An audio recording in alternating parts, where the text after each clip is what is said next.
29 Mei 1954, sekitar 50 tokoh barat berkumpul di sebuah hotel di Oosterbeek, Belanda. Tidak ada wartawan, tidak ada rekaman. Sejak hari itu, forum yang kemudian dikenal sebagai Bilderberg Group berlangsung hampir setiap tahunnya. Dan hampir setiap dekade setelahnya, dunia memasuki krisis besar, perang nuklir nyaris terjadi, ekonomi runtuh, blok dunia bergeser, semua tanggalnya tercatat. Tetapi jika percakapan itu tidak pernah dipublikasikan, bagaimana kita tahu seberapa jauh pengaruhnya?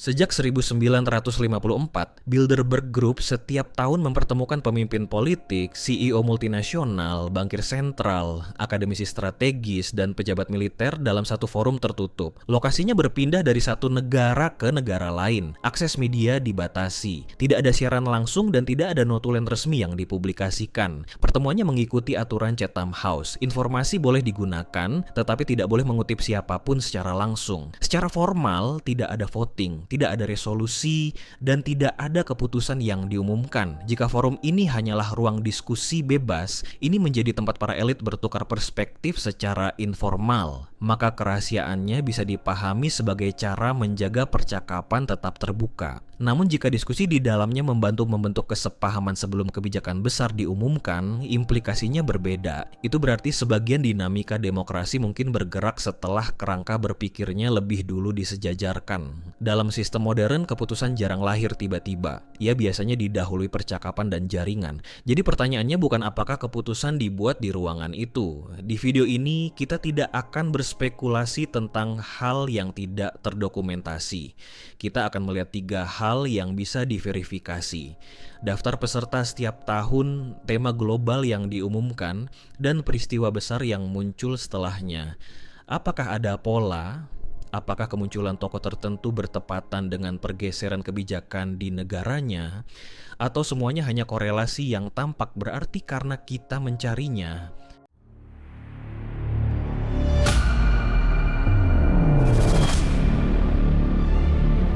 Bilderberg Group sendiri pertama kali diadakan pada Mei 1954 di Hotel de Bilderberg, Oosterbeek, Belanda. Penggagas utamanya adalah Pangeran Bernhard dari Belanda bersama politisi Polandia Jerman Joseph Ratzinger serta didukung tokoh-tokoh Amerika dan Eropa Barat yang khawatir tentang retaknya hubungan transatlantik. Saat itu dunia berada di awal Perang Dingin. Blok Barat dan Timur terbelah tegas. Amerika Serikat dan Eropa Barat menghadapi ketegangan ideologis, kebangkitan komunisme, serta kekhawatiran bahwa sentimen anti-Amerika di Eropa bisa melemahkan aliansi NATO. Pertemuan pertama dihadiri sekitar 50-60 tokoh dari Eropa dan Amerika Utara, politisi, industrialis, ekonom, dan pemikir kebijakan. Tujuannya secara resmi sederhana, memperkuat dialog antara Amerika Serikat dan Eropa Barat agar tidak terpecah di tengah tekanan global. Bukan konferensi publik, bukan forum parlemen. Sebuah percakapan tertutup di tengah dunia yang terbelah. Dan sejak itu, pertemuan itu tidak pernah benar-benar berhenti. Awal 1960-an, pertemuan Bilderberg Group digelar di Grand Hotel Saltsjöbaden, Swedia. Selama 3 hari, 18 hingga 20 Mei 1962, para politisi barat, pejabat pertahanan, dan figur yang terhubung dengan NATO membahas stabilitas aliansi barat di tengah ketegangan Perang Dingin. Beberapa bulan kemudian, Oktober 1962, krisis rudal Kuba meletus. Dunia berdiri di ambang perang nuklir. Setelah krisis mereda, koordinasi diplomasi dan kebijakan pertahanan AS Eropa dalam kerangka NATO meningkat signifikan. Tidak ada bukti keputusan dibuat di Saltsjöbaden, namun tema yang dibahas saat itu sejalan dengan kecemasan global yang segera menjadi nyata. Pada 11-13 Mei 1973, pertemuan tahunan Bilderberg Group kembali berlangsung di Grand Hotel Saltsjöbaden, Swedia. Kali ini komposisi pesertanya mencerminkan kecemasan baru. Politisi barat, pejabat keuangan, dan eksekutif sektor energi duduk dalam satu forum yang sama.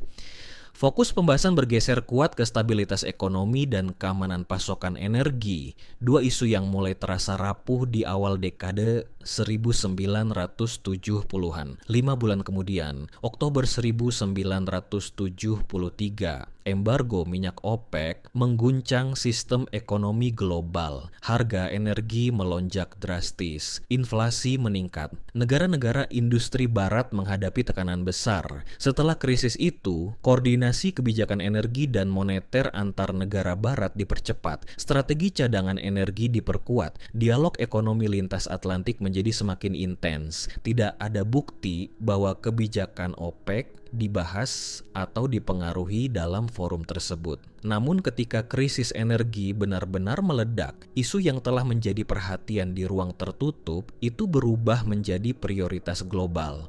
Pada 6-9 Juni 1991, pertemuan Bilderberg Group digelar di Brennes Park Hotel dan Spa, Baden-Baden, Jerman.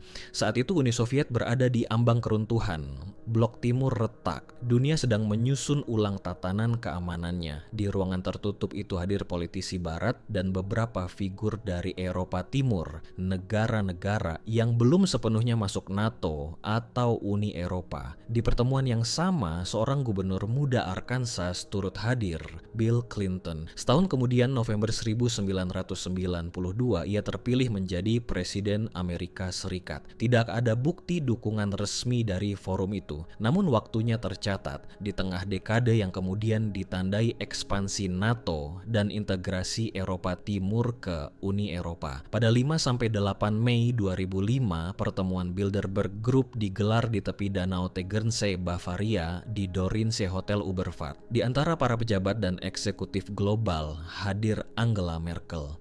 Saat itu ia adalah ketua CDU dan pemimpin oposisi, belum menjadi kanselir, tetapi kandidat terkuat untuk pemilu federal Jerman. 4 bulan kemudian, September 2005 pemilu digelar. November 2005, Merkel resmi dilantik sebagai kanselir Jerman. Tidak ada bukti dukungan resmi dari forum tersebut, namun polanya terasa familiar, seperti pada 1991 ketika Bill Clinton hadir sebagai gubernur, lalu setahun kemudian menjadi presiden. Korelasi tercatat, kausalitas tidak pernah dibuktikan. Pada 5-8 Juni 2008, pertemuan tahunan Bilderberg Group digelar di Westville Marriott, Washington Dulles, Chantilly, Virginia, tak jauh dari Washington DC. Di ruangan itu hadir sejumlah figur yang berada di pusat sistem keuangan global, Ben Bernanke, Ketua Federal Reserve, Timothy Geithner, saat itu Presiden Federal Reserve Bank of New York, Robert Zoellick, Presiden Bank Dunia, serta pejabat keuangan Eropa dan eksekutif perbankan internasional. Tema resmi yang diumumkan mencakup stabilitas ekonomi dan sistem perbankan global. 3 bulan kemudian, 15 September 2008, Lehman Brothers, salah satu bank investasi terbesar di Amerika Serikat, mengajukan kebangkrutan. Perusahaan yang telah berdiri sejak 1850 itu runtuh akibat eksposur besar terhadap kredit perumahan berisiko tinggi. Dampaknya instan. Pasar saham global anjlok. Bank-bank besar goyah. Krisis finansial global meledak dan menyeret dunia ke resesi terdalam sejak depresi besar. Tidak ada bukti bahwa krisis itu diputuskan atau diarahkan dalam forum tersebut. Namun secara kronologis, sejumlah tokoh yang kemudian berada di garis depan penanganan krisis global duduk dalam ruangan yang sama pada Juni 2008. Dunia terguncang dan pertemuan tahunan berikutnya tetap berlangsung. Pada 2-5 Juni 2022, pertemuan tahunan Bilderberg Group digelar di Mandarin Oriental, Washington DC,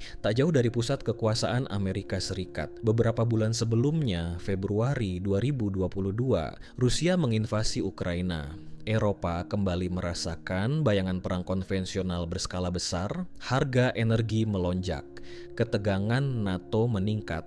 Di dalam ruangan itu hadir para pengambil keputusan Barat, Jens Stoltenberg, Antony Blinken, Janet Yellen, Ursula von der Leyen, serta CEO teknologi seperti Satya Nadella. Tema resmi yang diumumkan mencakup perang Rusia-Ukraina, ketahanan energi, China, disrupsi teknologi, dan kecerdasan buatan. Beberapa bulan dan tahun setelahnya, Eropa mempercepat diversifikasi energi dari Rusia. NATO memperkuat kehadiran militernya di Eropa Timur. Regulasi AI mulai dipercepat di Uni Eropa dan menjadi agenda serius di Washington. Disinilah cerita mulai tidak rapi. Selama puluhan tahun Bilderberg Group menyatakan bahwa tidak ada keputusan resmi yang dibuat, tidak ada voting, tidak ada resolusi, hanya diskusi informal di bawah aturan Chatham House. Secara struktur itu masuk akal, ya. Namun pola waktunya sering terasa terlalu presisi. Tahun 1991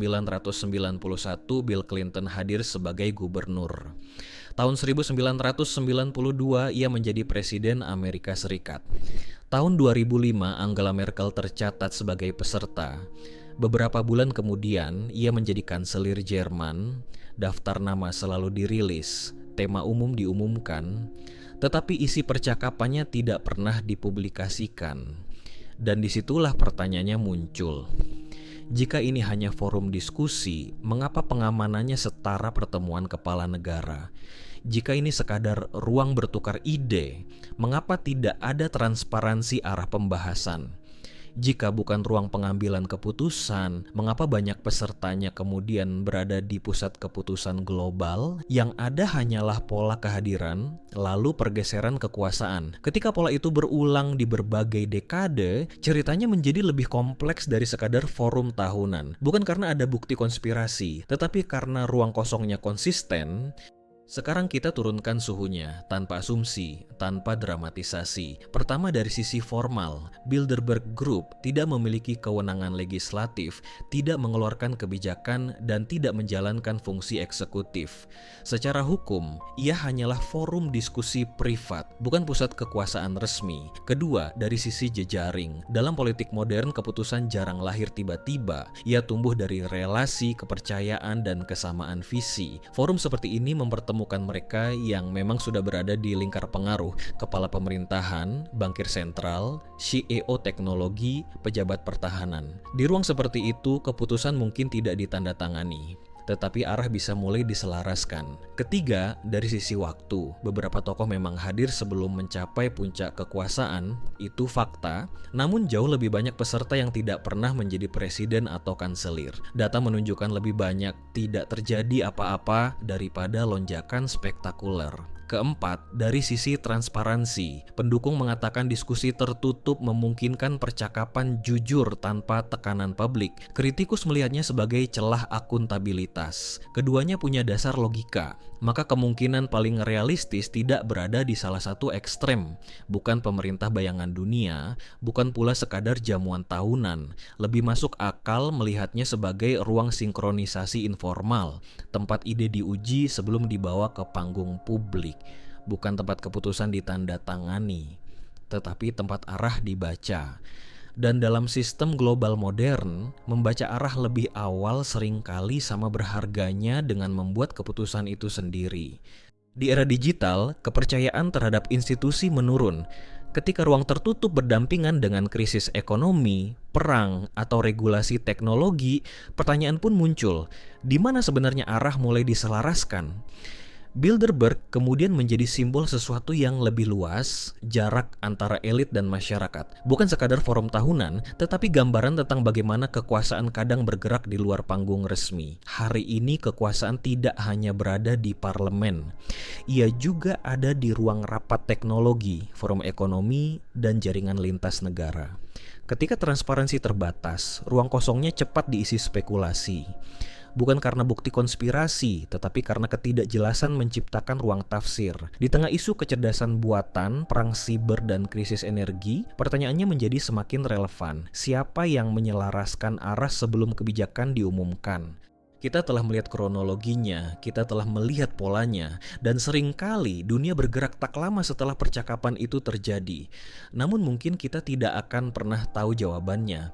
Tidak ada notulen, tidak ada rekaman, hanya ruang tertutup dan orang-orang berpengaruh yang berbicara. Pertanyaannya bukan lagi benar atau salah, melainkan bagaimana kita memahami kekuasaan di era ketika informasi tidak selalu berarti transparansi. Yang terpenting mungkin ini, apakah kita cukup kritis untuk membedakan Paul Munto dari prasangka? Pertemuan itu akan terus berlangsung, nama baru akan muncul, isu baru akan dibahas, dan kita tetap berada di luar pintu itu.